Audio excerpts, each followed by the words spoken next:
Moi, je suis de nationalité suisse. Je m'appelle Hubert. Je suis originaire de Zurich, en Suisse. Et je vois déjà votre deuxième question. Mais qu'est-ce que tu fous ici au Maroc? Qu'est-ce que vous venez faire? Pourquoi vous venez au Maroc? J'ai dit, écoute, je suis venu parce que à 20 ans, j'avais 22 ans, j'ai visité un orphelinat en Suisse où j'étais devant 130 enfants du Tibet qui étaient légèrement bridés et qui avaient le teint basané et qui étaient orphelins, fraîchement frappés de cette situation par la guerre qu'il y avait à l'époque entre les Chinois qui ont occupé le Tibet. Depuis ce moment-là, le Dalai Lama il est en fuite et il y a des milliers d'enfants. Le Tibet a perdu son identité politique, c'est devenu une région de la Chine et puis voilà, ça y est. Et il y a, donc, comme dans chaque guerre, des conneries d'hommes. Il y a les enfants qui trinquent le premier. L'idée a commencé. Voilà. À 20 ans, j'ai dit, nous avons le même bon Dieu, vous les musulmans et les juifs et les chrétiens. Pourquoi le bon Dieu laisse cette inégalité? Et moi, je suis devant ces enfants, l'illégalité, pas politique, l'inégalité de la justice sociale.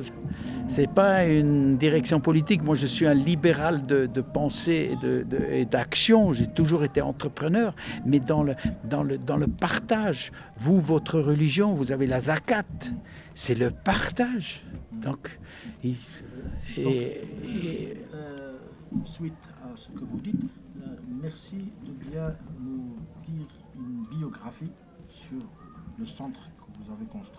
Alors, je suis venu au Maroc pour cette chose-là, pour construire, dans le but de construire des villages pour des orphelins. Un village. J'étais humble avec mon commitment que j'ai fait il y a 50 ans. J'ai dit, quand j'arriverai en bout de course, je vais diviser nos économies. Je ne suis pas un homme fortuné. J'ai vendu mes affaires et je suis venu au Maroc avec 6 millions où j'en ai plus que la moitié. Voilà, aussi simple que ça. Le reste, j'ai donné aux plus, pas des pauvres, les plus démunis, qui n'ont rien, qui n'ont pas un papa qui les protège, qui n'ont pas une maman qui les protège. C'est ça, celui qui a vraiment besoin.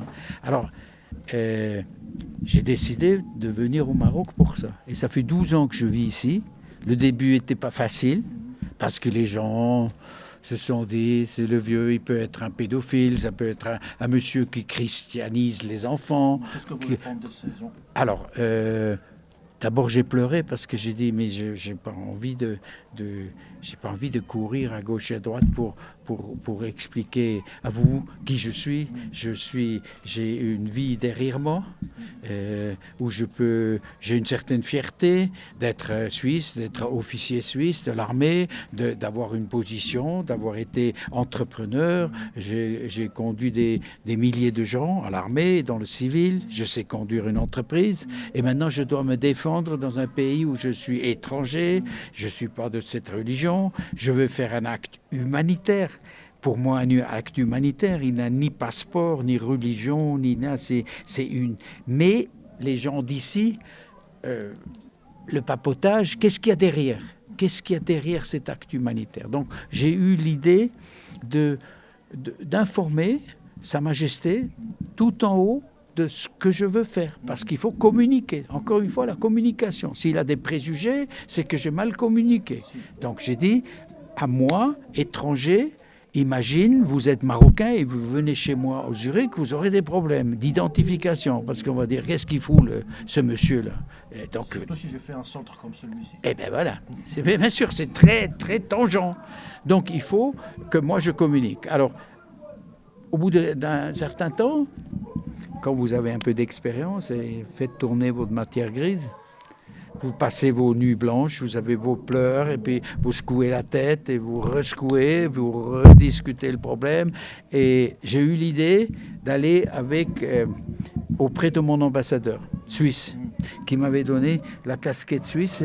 C'est d'ailleurs la seule chose qui reste du Suisse, mon passeport et la petite casquette avec la croix ici. Et ça m'identifie à un peuple qui vit la neutralité que vous acceptez dans le monde entier. Je suis allé avec l'ambassadeur en lui demandant, vous allez m'introduire, c'est vous qui prenez rendez-vous comme ambassadeur suisse auprès de Madame Hakawi, le ministre des Affaires sociales, ou auprès du ministère des Affaires intérieures, et vous recevrez dans les 24 heures un rendez-vous avec monsieur le ministre. Si moi je demande, on me dit qui c'est ça, tu attendras des années. Avec l'ambassadeur, tu attends 24 heures. Parce que monsieur l'ambassadeur, tous ces... Eh bien oui, il présente un pays et il connaît Sa Majesté. Donc vous, comme ministre, vous dites tout de suite. Parce que si je ne le reçois pas, s'il est mécontent, c'est moi qui vais avoir un problème. Parce que lui, il peut téléphoner plus haut, hein, c'est d'accord.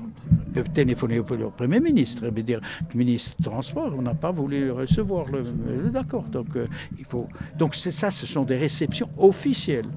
C'est monsieur, et là, monsieur l'ambassadeur a fait l'introduction d'un monsieur suisse qui fait un acte humanitaire au Maroc.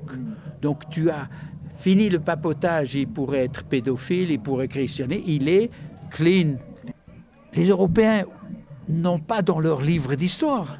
C'était vous qui avez transmis les valeurs gréco-romaines à tout ce monde qui aujourd'hui se prend pour le nombril du monde. Les Français, les Gaulois, ils se prennent pour le nombril du monde. Non, si vous, vos ancêtres, on n'aurait pas communiqué les valeurs entre elles, ça y est, il serait encore... Alors c'est là que j'ai commencé et c'était le début. Donc j'ai acheté. Donc d'abord, vous fondez une association de droit marocain. Vous devez mettre des Marocains là-dedans. Bien sûr, c'est des amis marocains que j'ai. J'ai choisi les plus identifiables, des gens que si au lieu, vous avez un des services secrets les plus performants ici au Maroc. Ils savent tout. Il y a un ministre qui m'a dit, si on ne savait pas en haut lieu ce que vous faisiez, vous ne mettez pas une pierre sur l'autre. D'accord. Donc c'est là que j'ai commencé à créer une association, à acheter ce terrain. Vous avez créé l'association Ici à Marrakech, ici, c'est le domicile. En 2014. Non, en 2013. Et après, j'ai demandé les permis. Et ça dure 1 année, 2 ans pour aller faire toutes les... Si on ne vous connaît pas... Combien de membres dans l'association? Alors, il y avait 7 ou 8 mois. Nombre impair, ils étaient, je crois, au début 7. Aujourd'hui, ils sont un peu moins. Et si vous demandez aujourd'hui au ministère de l'Intérieur qui est ce monsieur, oui, on connaît, il fait ça et ça, et c'est bon. Donc, c'est ce qu'on a dit aux juges, à tous ces procureurs de roi. Donc, on a commencé avec 20 enfants, aujourd'hui on en a 187, je crois, que le gouvernement, par intermédiaire de leur procureur de roi, nous confie à l'éducation. Terminé. Très bien. Moi, je suis du côté éducation rationnelle, donc je ne suis pas psychologue d'enfance, je ne suis pas éducateur. J'ai fait HEC il y a 50 ans et aujourd'hui, j'ai un grand cœur pour les enfants. Donc, j'ai éduqué trois fils qui aujourd'hui ont 50 ans. Qu'est-ce qu'il a besoin de cet enfant? Il faut l'aimer plus que nos propres enfants. Pourquoi? Parce que ces enfants, pendant que nos propres enfants ont des rêves, ces enfants où la mère biologique était obligée pour une raison, une pression sociologique, religieuse ou une pression, les us et coutumes, était obligée d'abandonner son enfant pour une raison X. C'est pas moi qui va parler de ça, c'est les politiques. Je regarde le résultat. Donc tous ces enfants, vous pouvez leur aider à leur donner une éducation d'excellence. Alors ces enfants apprennent 4 langues. Ils apprennent le berbère, ils apprennent l'arabe, ils apprennent le français, ils apprennent l'anglais. On a eu la chance d'attirer une Marocaine qui est éducatrice à Paris, qui est depuis 30 ans dans le domaine de l'éducation et qui est chef des écoles à Paris de Montessori. Montessori, c'est une école privée très connue. C'est une philosophie qui tend à donner l'arme pour les enfants de la pauvreté à apprendre, à avoir, voilà. Alors, on a institutionnalisé ici un système Montessori où cette Madame Khadija a dit « Moi, je vais vous éduquer, je vais vous organiser toute l'éducation. Moi, je suis marocaine, je veux rendre quelque chose à mon pays. » Elle vient 10 jours de Paris par mois.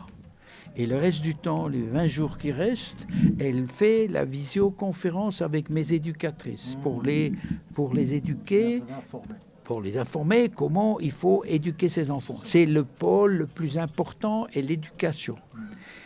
Pourquoi ?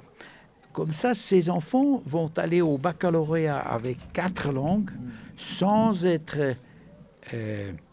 dépendre de la consommation extrême de télévision. On ne connaît pas les télévisions. Mes enfants, il y a 45 enfants de moins d'1 an. Il y a 55 enfants d'1 an à 4 ans. Et il y a 87 qui font entre 4 ans et 10 ans. Et une aînée qui a 13 ans.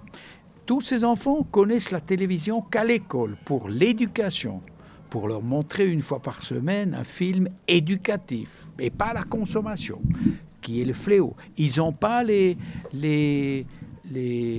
réseaux sociaux. Les smartphones. Pas de smartphone, pas de téléphone. Ils vivent, il faut leur apprendre, si vous voulez faire, pas des Marocains forts et fiers qui connaissent leur culture, qui apprennent leurs valeurs religieuses, qui se concentrent sur le sport tous les jours, qui vont connaître tous les musées du Maroc, qui vont aller à Rabat aux Eaux, qui vont avec sous conduite, on va leur expliquer, on va leur dire, qui ont été à la mer, qui font tous les jours de l'équitation.